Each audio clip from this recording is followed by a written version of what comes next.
in latex and said, who's this? And they just thought that was hilarious. So we're doing a reality show about you. And I'm like, yeah, right. And they didn't. Wow. Okay. Yeah, that's not usually how those reality shows go. Yeah, I know.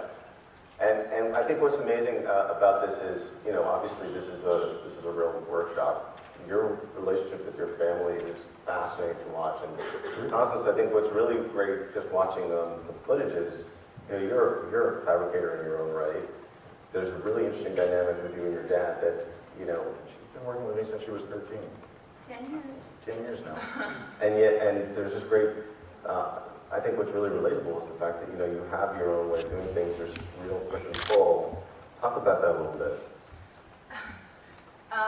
Sometimes we get along and, you know, like work perfectly together, you know, like well-oiled machine. Sometimes we don't.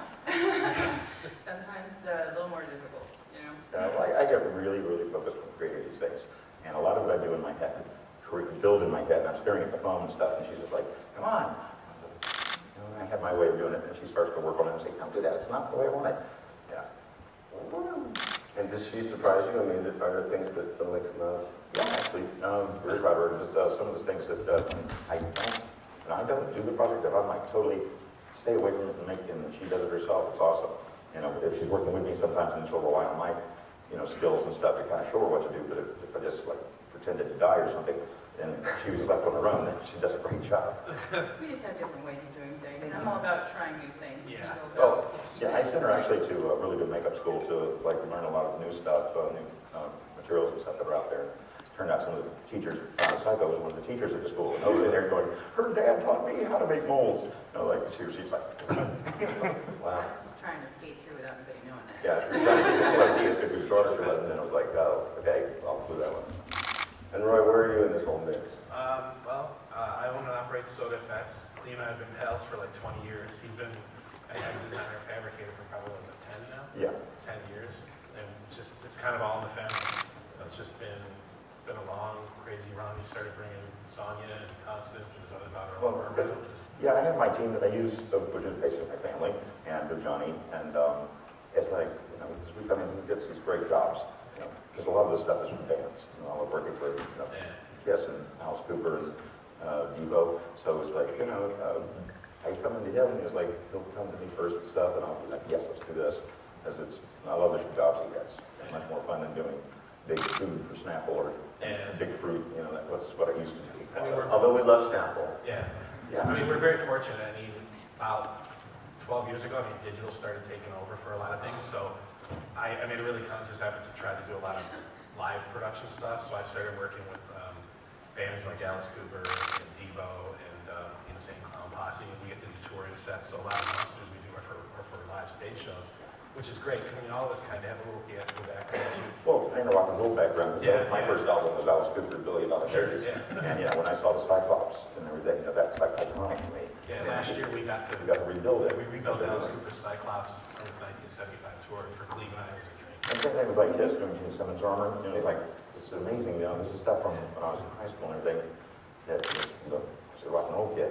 Yeah. That, yeah, I mean, doing the cool monsters and everything, just a lot of low budget equipment and films that come through there, and we get to do all kinds of creatures. Yeah, Everything you see on the show for actual films become through. You know, it's like. Well, what's great is, I mean, we're a very working class shop. We're always busy. We don't, every once in a while, maybe every year or two, we'll do one pretty big budget show, but we do a lot of lower to medium budget shows. Consequently, we have to do a lot of them at the same time. Yes, that's on top of each other. So there's this monster after monster after monster coming to the shop. Yeah. This is crazy. And do you feel like there's this sense of it is a dying art with digital? We're survivors. We are survivors. And it's interesting that you're kind of passing this on now to your daughters as well.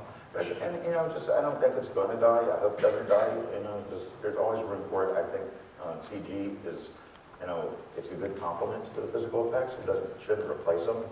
And the thing with those new CGs, it takes out how that they do that aspect of special effects. Because I grew up with Ray Harryhausen and those films, just you know, the roping scene from Guanji, just these amazing effects. It's like now you know how they're done. We've been doing a lot of stuff, SyFy original movies. We did Swamp Shark, Oh, yeah. Monster Wolf, we did Starship Troopers 3. We just did Mega Spider. Mega Spider. Mega Spider. And what's been great is we've been doing a lot of practical stuff augmented digitally.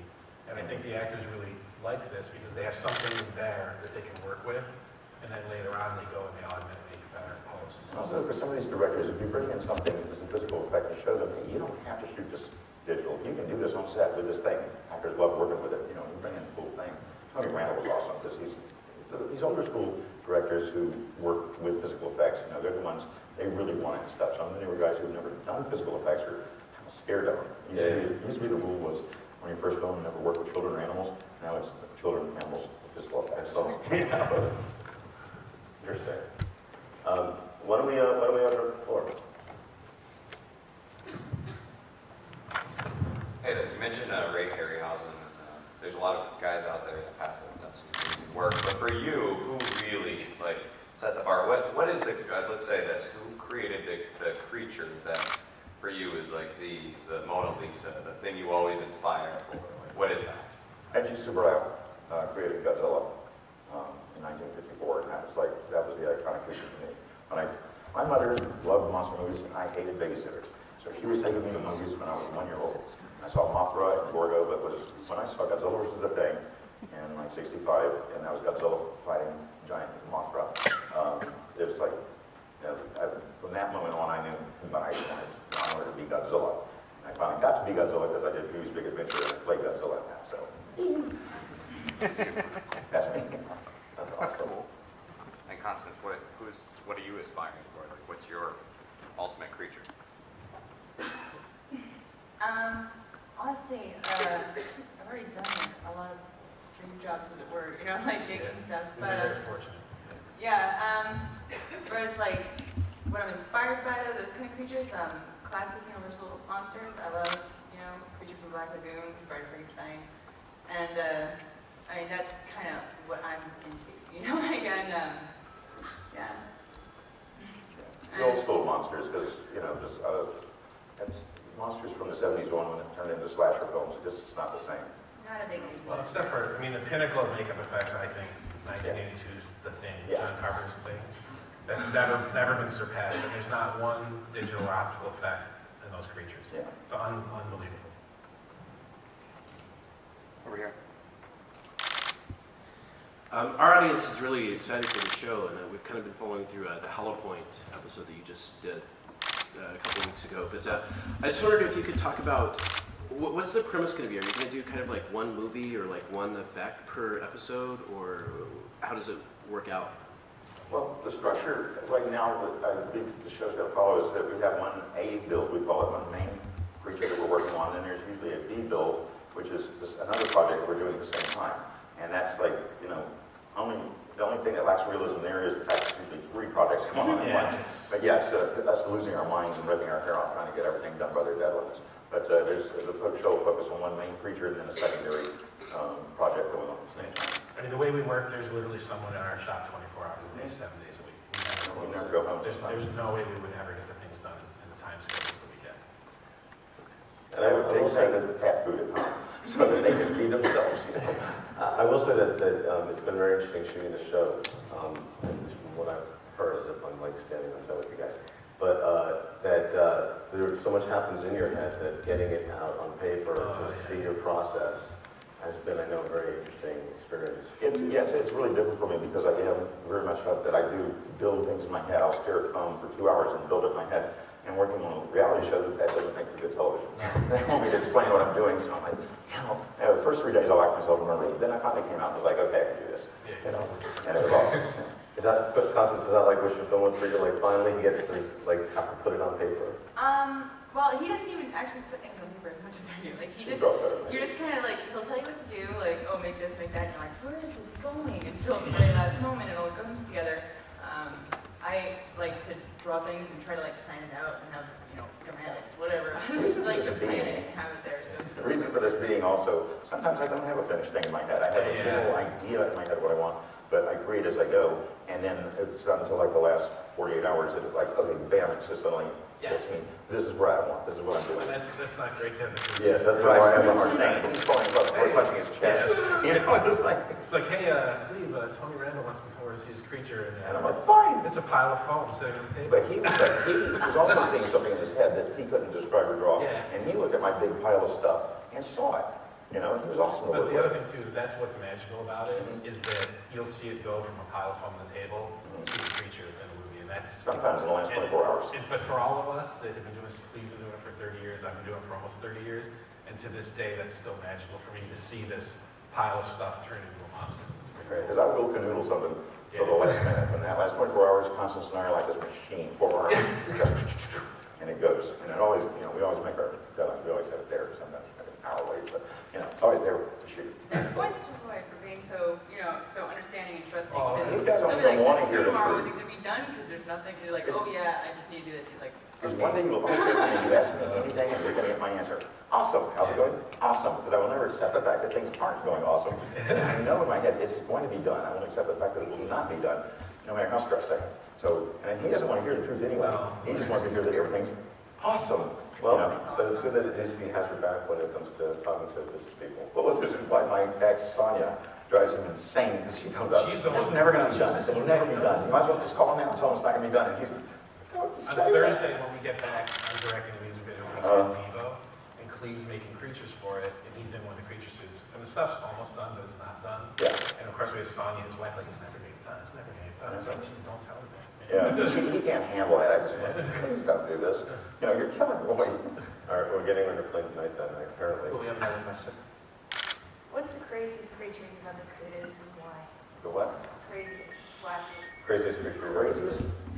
I think the craziest might actually be, oh no, the terrorism monster would probably be the craziest. I mean, Tony Randall's thing was crazy in that there was like nothing, no design whatsoever, and we were just trying to pick each other's minds as to what we were seeing, because we had a feeling of horror that he wanted to convey that just could not describe this biomechanical creature. Yeah, we get a lot of times, the worst thing I want to hear is when a producer comes in and says, I want to have a creature that's never been seen before. Yeah. And usually my answer is that 99.9% of the time that we've never seen this creature before is because it sucks. Yeah. But, you know, I mean, it's, Yeah. This is the reason why. that's the hardest thing for us. Okay, we got time for one more question, I think. Michelle? Actually, I have a two-part question. The first question is, who are your influences? And then the second question is, how collaborative is the monster making process with the producer? Like, generally, what percentage of producers come in knowing exactly what they want the monster to look like, and then you push back and say, no, that's not really correct? Or do you just say, okay, if you want to head with the hand, we'll give it to you?